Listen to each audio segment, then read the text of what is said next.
Buenas tardes, bienvenidos a esta nueva reunión del ciclo de entrevistas a veteranos de la Guerra de Malvinas y otras personas que han participado en el conflicto en el marco de las jornadas undécimas de historia de la Fundación para el Estudio del Pensamiento Argentino e Iberoamericano, que tuvieron por tema en las Malvinas ayer y hoy en el marco de los 40 años de la guerra. En este ciclo de entrevistas que estamos haciendo, entrevistamos a diferentes personas que han participado en este conflicto de las tres armas y también civiles, bien sea que han estado en las islas, o sea que son propiamente veteranos de guerra, o bien que no habiendo estado en las islas, han participado de otras maneras en el apoyo al conflicto. Eh, esta tarde vamos a tener como invitado a Eduardo Olmedo, que es prefecto mayor de la Prefectura Naval Argentina, y quiero señalar que cuando se habla de la participación de los hombres de mar, de la Marina y de la Prefectura en la guerra, casi siempre se tiene en cuenta solamente la desgraciada situación del hundimiento del Belgrano, que dio como resultado más de la mitad de las víctimas de la guerra. Pero a veces solemos olvidar que tanto de la Marina como de la Prefectura, otros miembros de estas fuerzas y otros combatientes y otros grupos han trabajado y han prestado su apoyo. Así que para nosotros es hoy una gran alegría tener a Eduardo, porque nos va a contar uno de los aspectos de esta participación de los hombres en mar en las islas. Así que buenas tardes, Eduardo, bienvenido, muchas gracias por estar con nosotros. Bueno, muchas gracias. Buenas tardes. El agradecido soy yo que tener esta invitación para poder comentarles a ustedes la participación, sobre todo de la Prefectura Naval Argentina en el conflicto del Atlántico Sur. Muchas gracias. Eh, Entonces sin más, a la primera pregunta. Son sí, cómo siempre las no. mismas a todos. La primera es, ¿cómo se involucró usted en la guerra? Es decir, ¿dónde estaba? ¿Qué estaba haciendo? ¿Cuándo Bueno, llegó y hasta cuándo estuvo? Lo sí, escuchamos. para contar un poco, yo soy muy creyente del destino de los hombres, ¿no? Pienso que mi destino estaba fijado de esta manera, porque yo estaba destinado en Ushuaia como comandante de un guardacosta similar al río Iguazú. Tuve 2 años destinado ahí y cuando ascendí a subprefecto me destinaron, vine a Buenos Aires como segundo jefe de la división patrullaje en aquella época, donde amarraban todos los guardacostas de la prefectura. Pero yo fui como segundo jefe. Resulta ser de que cuando se genera el 2 de abril, cuando el operativo Rosario, bueno, causó una sensación muy grande en todos los argentinos y particularmente en mí una sensación muy especial, ¿no? Porque uno tenía un sentimiento, como todos, creo que los argentinos, pero quien de alguna manera ha jurado la bandera, como en el caso de todos los miembros de las Fuerzas Armadas o Fuerzas de Seguridad, tenemos un sentimiento un poquito más profundo que el ciudadano común, me refiero, ¿no? Y bueno, estábamos mirando la televisión en el casino de oficiales de la División Patrullaje, junto con los comandantes de otros guardacostas, y asombrado, ¿no? Con la novedad, la información que venía, que recibíamos por televisión. Y yo, como siempre, fui un poco bromista en algún sentido. A veces cuando las cosas son difíciles para levantar el ánimo de la gente, en fin, siempre tuvo un carácter muy alegre, hasta después de Malvinas. Y resulta que estaba el comandante del guardacosta Río Iguazú, y estaba el comandante del guardacosta Islas Malvinas. Y yo le digo al comandante, en ese momento el oficial principal Aguirre, y le digo, Aguirre, usted prepárese, viejo. Me dice, señor, ¿por qué me dice eso? ¿Cómo se llama su guardacosta? Guardacosta Islas Malvinas. Y bueno, usted tiene que estar allá. Pero esos chistes que Bueno, a ¿era una veces, broma o era premonitorio? ¿Cómo? claro, era premonitorio, exactamente, exactamente. Lo que no sabía es que después de eso, que eso fue, creo que fue un viernes, el 2 de abril de 1982, yo vuelvo, bueno, vuelvo a mi casa, que vivía en La Boca, con mi familia, y el sábado, vamos a hacer la compra con mi mujer y cuando volvemos encuentro un papel abajo de la puerta. Y ese papel decía que me presente urgentemente en el edificio guardacosta. La verdad que yo, siendo segundo jefe de una unidad, no tenía un motivo operacional ni nada pendiente que cumplir, que me inviten así, este, que me presente urgente en el edificio guardacosta. Pero la sorpresa fue total cuando llego y me dicen de que la superioridad, por supuesto, me designan comandante del guardacosta Río Iguazú. Mire usted, por eso digo que el destino estaba marcado ya mi camino, mi ruta, Lo mi ascendieron de derrota. golpe. Me ascendieron, no, porque la jerarquía para esos guardacostas, yo había sido como oficial principal comandante del guardacosta Ah, Ushuaia, ¿no? Pero yo ya estaba era el segundo jefe, era más antiguo que todos los comandantes que había en ese momento. Así que bueno, no pregunté ni por qué, ni cómo, pero todo fue muy, muy rápido. La sorpresa para mí fue tremenda cuando no solamente que me hacía cargo del guardacosta Río Iguazú, sino que la misión era ir a las Islas Malvinas. Eso fue lo que más me asombró, ¿no es cierto? perdón, Porque la verdad una que pregunta de los ignorantes que estamos escuchando. ¿Dónde estaba sí. el guardacostas Río Iguazú? Porque claro, Y el tenías que guardacosta atravesar el estaba en el mar muelle, en Dársena, en el acá muelle en Buenos donde, Aires. en Buenos Aires, sí, O sea que y ustedes tuvieron que ir hasta allá. dependían de nosotros, dependían de mí prácticamente y del jefe, por supuesto, ¿no? Así que tuvieron que Así ir que hasta bueno, allá. no, yo estaba en Buenos Aires destinado, yo era Claro, pero el digo, tuvieron segundo. que ir hasta las Islas Malvinas. No, bueno, eso es toda una historia, ¿no? La orden era esa. Primero, la designación mía de comandante del guardacosta Río Iguazú, y segundo, que tenía que cumplir la misión de ir a Malvinas, preparar la embarcación y navegar con destino a Malvinas. Así que inmediatamente me puse en contacto con la tripulación, por supuesto, fui al servicio, a la división patrullaje, y ahí me entero también de que el oficial principal Cárrega, que es de una promoción posterior a la mía, lo designan, él estaba en la dirección de educación, y lo designan también comandante del guardacosta Isla Malvina, a quien yo le había hecho ese chiste al oficial que estaba a cargo, ¿no? Que era el oficial Aguirre.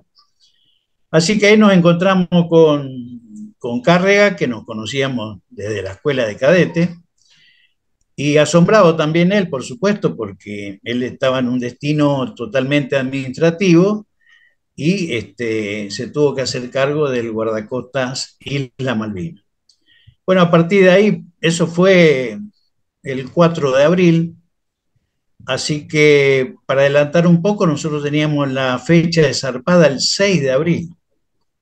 Hay que tener en cuenta que estas embarcaciones son embarcaciones muy pequeñas, construidas en el astillero Blon Voss en Alemania, donde se construyó el Bismarck, como para que la gente más o menos tenga una noción.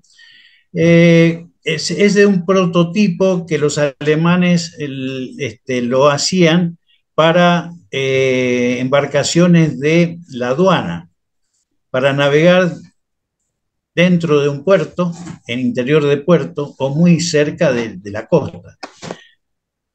Así que esas eran las características con una embarcación de 27 metros de eslora, o sea, de largo, 5 metros de ancho, o sea, de manga, 5 metros 30, creo que, después con un calado de 1,60 y con un francobordo de 2 metros, casi 3 metros. ¿Y cuánta Es una tripulación? embarcación de 90 toneladas, una lancha. Es Claro, una ¿y cuánta lancha. tripulación tenía?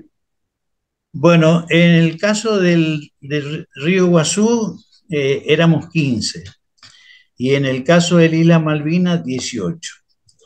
Por supuesto, yo ya había estado, además hay que tener en cuenta que estas embarcaciones fueron incorporadas a la institución, o sea, la Prefectura Naval Argentina, en el año 1900, no, sí, 1980, 79, 80. Estábamos en el 82, o sea que teníamos 2 años de experiencia de navegar con este tipo de embarcaciones, que fueron 20 en total. Yo tuve la suerte, la suerte sí de navegar en alta mar, porque navegué en Ushuaia. Así que ahí navegábamos en aguas bastante movidas y entiendo que ese habrá sido un motivo de la designación mía como hombre de una pequeña experiencia de navegar en el mar y sobre todo en situaciones difíciles, ¿no? Este, Así que bueno, es una embarcación muy pequeña, lo que no conocía la tripulación, solamente al contramaestre que había navegado conmigo en otros barcos y un par de hombres más, pero después el resto eran personal subalterno muy jóvenes. Así que con el oficial Cárrega los reunimos y bueno, yo era el más antiguo, así que tenía que de alguna manera hablar con las dos tripulaciones, informarles de cuál era la misión, cuál era el motivo y que teníamos que prepararnos para ello. Y Y eso, de todo ese tiempo que estuvieron en esa tarea, ¿qué es lo que usted recuerda como más impactante o interesante, como para una bueno, no, lo más anécdota o impactante sí, hubo para contarnos? Bueno, muchas cosas alguna, porque, una o dos. no, voy a contar la principal. Cuando yo reúno a la tripulación, a las dos tripulaciones, o sea, a los 30 hombres más o menos, un poco más, les digo de que, bueno, que teníamos esa misión, que yo había sido designado comandante del guardacosta y la Malvinas, Río Iguazú, y el oficial Carrega, que estaba al lado mío, había sido designado comandante del Isla Malvinas. Yo lo que le quería informar era la misión que teníamos era muy difícil porque navegar en mar abierto 400 millas, que es la distancia del continente a Malvinas, no había experiencia. O sea, lo que yo le quería decir es que íbamos a cumplir la misión, pero para ello necesitábamos mucho coraje, mucha valentía, mucho profesionalismo y mucha fe en Dios. Y que si algún tripulante, sea cual fuera el motivo, no quería continuar y cumplir esa misión, que no se haga problema porque ya el jefe estaba haciendo una lista de voluntarios para reemplazar al personal que obviamente no íbamos por 24 horas a navegar ni 48 horas. Íbamos y no sabíamos cuál iba a ser el destino final. Así que era una misión muy, muy difícil. Yo le decía a ellos, es muy difícil de cumplir, pero para ello necesitamos eso, coraje, valentía y fe en Dios. Y por eso quería comentar, porque no la sorpresa, sino el hecho fue que ninguno quiso desembarcar. Todos dijeron, Señor, queremos ir con ustedes. Y no se Con usted arrepintieron. no se arrepintió ninguno. Y después tampoco. Porque es cierto, estaban haciendo una lista porque había varios voluntarios. Todo esto fue en muy poco tiempo, ¿no? Sí, claro. Prácticamente. Entonces, había muchas cosas que no las teníamos claras en el sentido de el poco tiempo que nos quedaba. Pensemos que en el año 82 el GPS no existía en Argentina. Hoy lo tenemos en el reloj, lo tenemos es decir, en todos lados un GPS y sabemos dónde estamos ubicados, cuál es la latitud y longitud nuestra. Pero en el 82 no existía la tecnología que hoy tienen los barcos, tienen los aviones, que tienen, por supuesto los aviones ya lo tenían en esa época, pero y los buques mercantes nuevos ya venían con sistema de navegador satelital. Pero estos barcos, a pesar de ser nuevos, tener 2 años de antigüedad, indudablemente no tenían ese equipamiento. Entonces, eso fue lo que más a mí me quedó impactado. Lo principal es la respuesta de la gente que nos apoyaban y querían navegar junto con nosotros y cumplir la misión. Y Así que eso en principio. la misión concretamente que lograron cumplir, ¿cuál fue? O No, sea, y llegar fueron a hasta... Malvinas. ¿Y ahí qué hicieron? Sí. No, no, después vino todo lo demás, pero lo importante, lo que yo Claro. le decía a la tripulación, es el cruce a Malvinas. El cruce a Malvinas, para todos los que saben algo de navegación, inclusive es más, voy a adelantar un poco el relato histórico. Los ingleses, eximios navegantes del mundo, que han navegado por todo el mundo, en guerra o como sea, nunca pudieron creer que nosotros llegamos navegando a las Islas Malvinas. Qué notable. Cuando quedaron prisioneros algunos de los tripulantes de las Islas Malvinas, creo que eran 3 o 4, yo no tuve esa experiencia, pero comento la experiencia de ellos. Al quedar prisionero uno no sabe qué va a pasar, ¿no? En el aspecto del cumplimiento de las normas y derechos internacionales que tienen los prisioneros.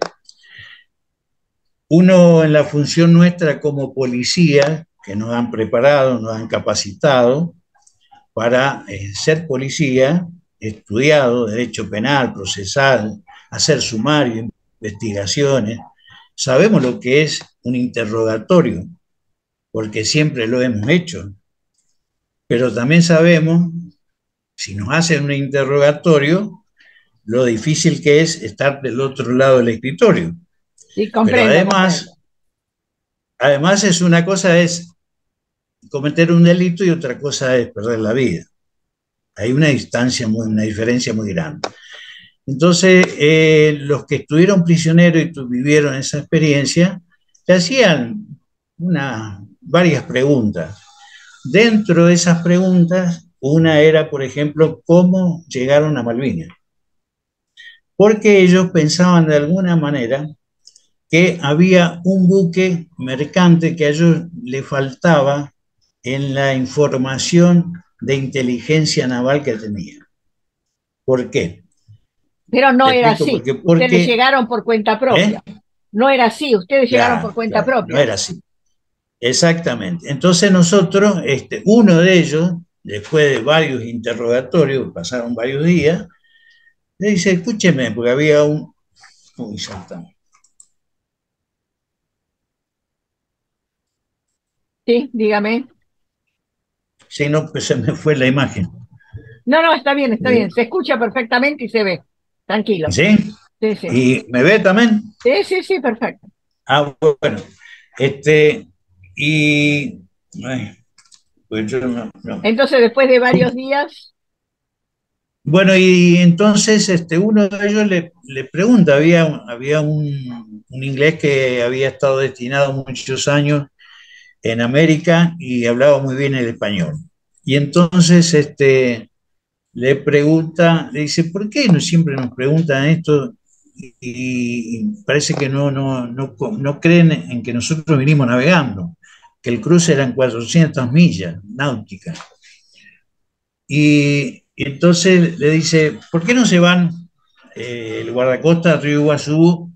Ya estaba ubicado en la costa después del combate, y el Isla Malvinas estaba amarrado a un puerto.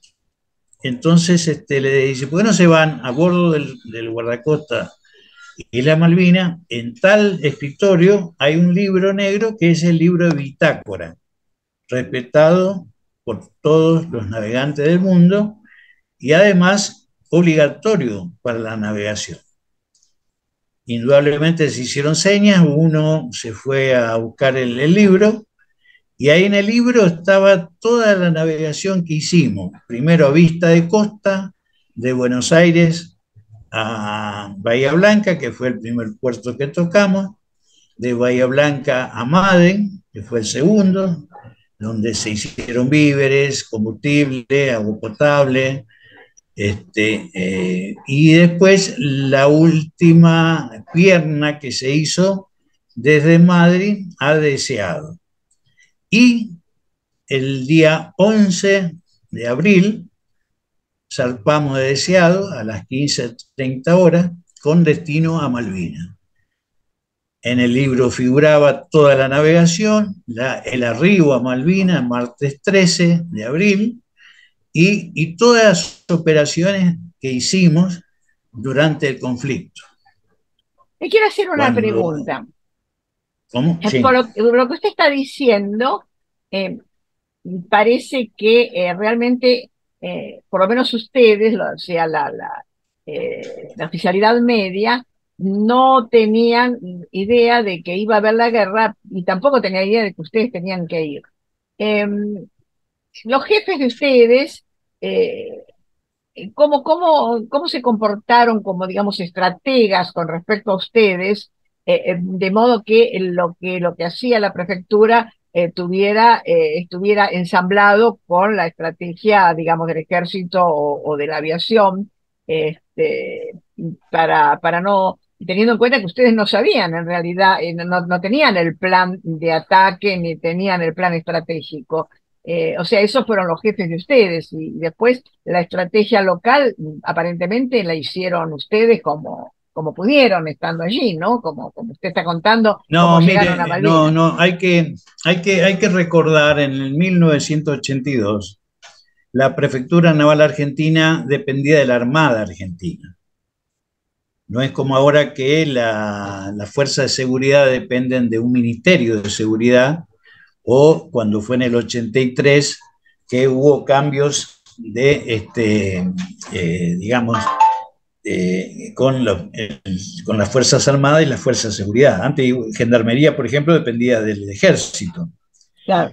Y nosotros en el 82 dependíamos de la Armada. O sea que cuando nosotros arribamos a Malvinas, yo me puse a órdenes de Conavina, que era el Comando Naval Malvinas, en el cual dependíamos directamente del capitán de navío Mozzarelli y del almirante Otero. O sea que éramos parte de la fuerza armada. Es Claro. decir, la No, no, estrategia, sí, eso sí, claro, lo la que pasa estrategia es era la que de la la Marina, confusión, era la de la Marina, claro. Ahora se claro, lo entiende. que pasa es la confusión viene en el sentido que la prefectura, yo entiendo lo que en su momento se dijo fue que la prefectura, como una institución de seguridad y que hace a la seguridad de la vida humana en el mar, quería instalar una subprefectura en las Islas Malvinas a los efectos de cumplir las funciones propias de la prefectura. Ah, entiendo, entiendo. ¿Entiendes? O sea, sin hablar de la guerra.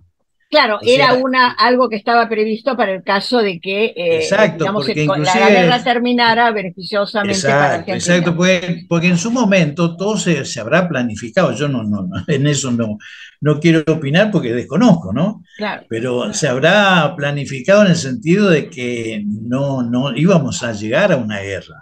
claro, Yo claro. pienso que muchos O que pensaban. no iba a tener un final tan No, malo, por ¿no? supuesto, Claro, por claro. supuesto. Fíjese Ahora le que quiero preguntar, y ya que ustedes iban con esa función de, digamos, estrictamente de seguridad, como para abrir, digamos, las Islas Malvinas a la jurisdicción argentina, ¿Cómo Eh, vivieron el fin de la guerra y el fracaso de esa expectativa? ¿Cómo lo vivieron?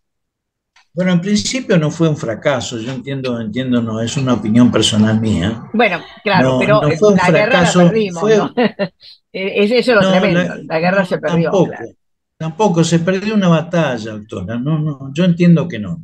Ahora están afloreciendo un montón de información que a veces la civilidad la desconoce, y que mucha gente la desconoce, inclusive nosotros mismos. Yo mismo que estuve en Malvinas, este, eh, desconozco un montón de situaciones que se están viviendo después de los 40 años, donde las mismas autoridades inglesas están haciendo declaraciones en las cuales sintéticamente ellos dicen de altas esferas, que si la guerra duraba un par de semanas más, ellos realmente no iban a terminar como terminó. Eso es lo Sí, que eso lo han dicho también otros militares veteranos que yo he exactamente, entrevistado, exactamente. ¿no? Yo no El tengo problema autoridad es para, que para lanzaron, bueno, es muy interesante una intervención de en ese momento era capitán del 7 de La Plata, que son los que tuvieron a su cargo la última batalla, y evidentemente creo que, por lo que yo puedo apreciar, los ingleses eran conscientes de que o la terminaban rápido o la perdían. Y bueno, exactamente, exactamente. ese fue el Por tema, ¿no? eso, por eso yo pienso, no digo de una guerra, porque bueno, fue una guerra, pero para nosotros los que estuvimos allá, los que combatimos y los que sentimos en carne propia el enemigo, y más en el caso nuestro de la prefectura, porque como yo hablábamos allá con la gente de ejército, con los infantes de la Armada, con gente profesional de la guerra que, bueno, después de tantos años, ellos debutaron, tuvieron su bautismo de guerra, la Fuerza Aérea, la Fuerza Armada, la Armada Argentina y también el Ejército Argentino, donde Claro, para la compartimos Fuerza con Aérea ellos fue la Primera muchísimo. Guerra, ¿no? Mientras que el Ejército y la Armada ya tenían una experiencia de guerra desde la Claro, pero época, bueno, pero lo que pasa es que desde no era la 1810, guerra. pero para la Fuerza Aérea fue la Exacto. primera vez, Sí, claro. sí, pero lo que pasa es que las guerras van cambiando, ¿no?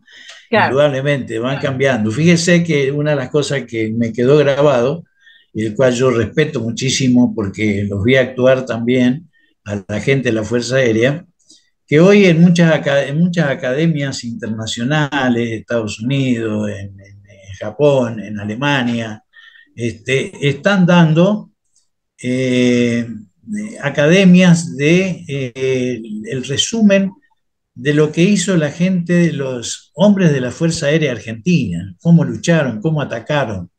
Fue algo muy novedoso para la guerra aérea, ¿no? Y se está dando esas academias en muchas academias del mundo.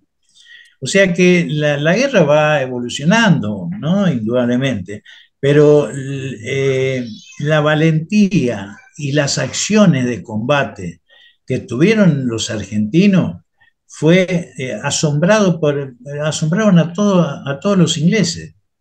sí, Y no eso eran los también. kamikazes de aquella época de otras guerras en la cual el kamikaze se tiraba con el avión y con la bomba y no. Acá el piloto tenía otra acción, Claro, en el cual era hundir en los barcos o averiar los barcos, pero tratar de salir con vida, porque pero no perder el tenía que avión, salvar, pero no claro, perder, tenía que salvar su avión claro, también, ¿no? claro. Bueno, Entonces, estamos llegando ya al final de la media hora que proponemos para estas entrevistas, así ajá. que le quisiera pedir un poco en breves palabras una síntesis de su experiencia, así ya nos despedimos. Ha sido muy interesante lo que usted nos contó porque realmente este aspecto, ¿no?, de la navegación realmente no creo que mucha gente no lo conoce. Así que si usted Sí, nos quiere sí, dar unas sí. palabras. Sí, bueno, lo más interesante, digamos, fue el combate aeronaval que tuvimos el día 22 de mayo de 1982, en el cual Yo tuve una misión de llevar dos cañones Otomelara de 105 milímetros y 21 hombres de ejército de Puerto Argentino a Darwin. Ya eran los últimos días del conflicto en Darwin. Y bueno, yo estaba haciendo una operación afuera de Puerto Argentino, y me dan esa orden, entro a puerto. Cuando vamos a cargar los dos cañones Otomelar a 105 milímetros, yo la verdad que la primera vez que los veía, y entonces le digo, yo no puedo cargar estos dos cañones sobre la línea de flotación, porque yo tengo que salir con toda la carga muy trincada, muy bien estivada, y no puedo llevar pesos muy grandes sobre la línea por razones de estabilidad. Entonces, ahí los oficiales del ejército dijeron, bueno, podemos desarmarlo. Y eso fue lo que nos llevó un tiempito desarmarlo para poder poner algunas piezas de la artillería bajo la línea de flotación. Esto era simplemente por un problema de estabilidad y por el, sistema, el Todo un tema, ¿no? conocimiento. Qué increíble, es realmente, qué increíble. Bueno, estamos en tiempo y entonces creo que con esta anécdota, ¿no? Del desarme del cañón para que pudiera ser trasladado en un buque chico, es toda una metáfora y una imagen de todo el ingenio, ¿no? Claro, lo Que, más, lo que se más, tuvo que este, poner. lo Bueno, más importante fue el combate en sí, claro, porque sí, me entramos en imagino, combate con aviones Sea Harrier claro. y Sí, el derribamos combate es uno. otra cosa, pero digo, desde el punto de vista esta estrategia de salvar las dificultades. Bueno, Eduardo, muchísimas gracias por su participación, muy interesante todo lo que nos ha contado. A lo mejor vamos a tener algún otro miembro de prefectura que nos cuente algo más, eh, ¿Cómo no? porque sería muy interesante. Muchísimas gracias, y buenas tardes. Bueno, muchas gracias, saludos.